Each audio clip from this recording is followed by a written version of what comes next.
Light गया यार, विकास नीचे, विकास नीचे कर ले यार, थोड़ा इधर हो जाए ना।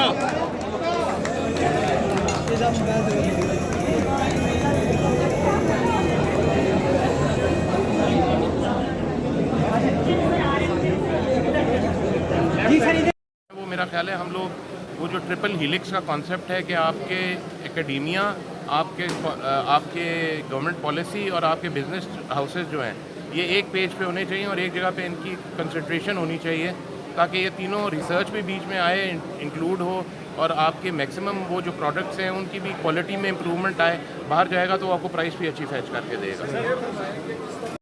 उसकी टेक्निक्स हम वो वाली अपनाएं, रेज बेड अपनाएं और मतलब मैक्सिमम उसकी पैदावार की मैक्सिमम आउटपुट ली जाए ताकि हालात जो हैं वो इस तरफ जाएं कि मतलब हमारे फसल भी ज़्यादा हो और हम लोग कम्पीट कर सकें, इंटरनेशनली भी कम्पीट कर सकें, प्राइस में भी कम्पीट कर सकें, पर यूनिट प्रोडक्शन बढ़े हमारी। ग्रीन कवर बहुत कम हो रहा है तेज़ी से, ग्रीन कवर तेज़ी से कम हो रहा है, उसको रोकने की ज़रूरत है और मैक्सिमम प्लांटेशन की ज़रूरत है कि हमारा ग्रीन कवर दुनिया के करीब करीब आए।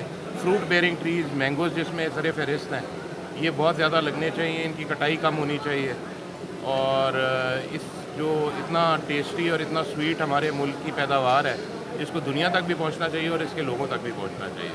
सर, आम की एक्सपोर्ट से पाकिस्तान बहुत सारा ज़र मुबादला कमा सकता है, तो हुकूमत जो है एक्सपोर्ट के हवाले से क्या इक़दाम करना चाहिए?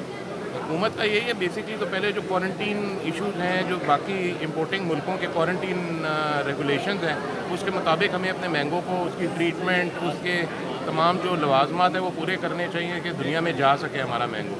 मैं कमर्शियल काउंसलर था पाकिस्तान का साउथ कोरिया में 2008 से 12 तक। मैंने वहाँ पर पाकिस्तानी मैंगो इंट्रोड्यूस करवाया था, मैंने पाकिस्तानी मैंगो वहाँ पे इंट्रोड्यूस करवाया था और वो अल्लाह का शुक्र है कि अभी तक कोरियन मार्केट कैप्चर्ड है और मतलब वहाँ पे वो हमारा मैंगो चल रहा है। इसी तरह जितनी भी लीडिंग मार्केट्स हैं दुनिया के, उसमें हमें अपने मैंगो को लेके जाने के लिए क्वारंटीन इश्यूज़, रेगुलेशन सारे वो पूरी करनी चाहिए ताकि हमारा मैंगो जगह जगह जा सके और दुनिया के हर कोने में पहुँच सके। सर, आम हो ये आम जो है ये दाल बराबर नहीं किया। आप पहुंच गए हैं, इस्लामाबाद भी पहुंच गए हैं, लाहौर भी पहुंच गए हैं, दूसरी जगहों में भी डंका बज रहा है मुल्तानी आम का। इसको ऐसे देखें तो मेरा ख्याल है ज़्यादा पॉजिटिव बात होगी। डिस्कशन एंड इन्वेस्टिगेशन ये भी देखा जाएगा इंशाल्लाह, लेकिन ये देखें कि यूनिवर्सिटी के पास जो रिसोर्सेज हैं उसमें उन्होंने कितने अच्छे तरीके से इसको मैनेज किया है। तो rather than seeing the glass half empty, उसको अगर फुल को देखें, हाफ फुल देखें तो मेरा ख्याल है आगे भी चल के बेहतरी आएगी मज़ीद।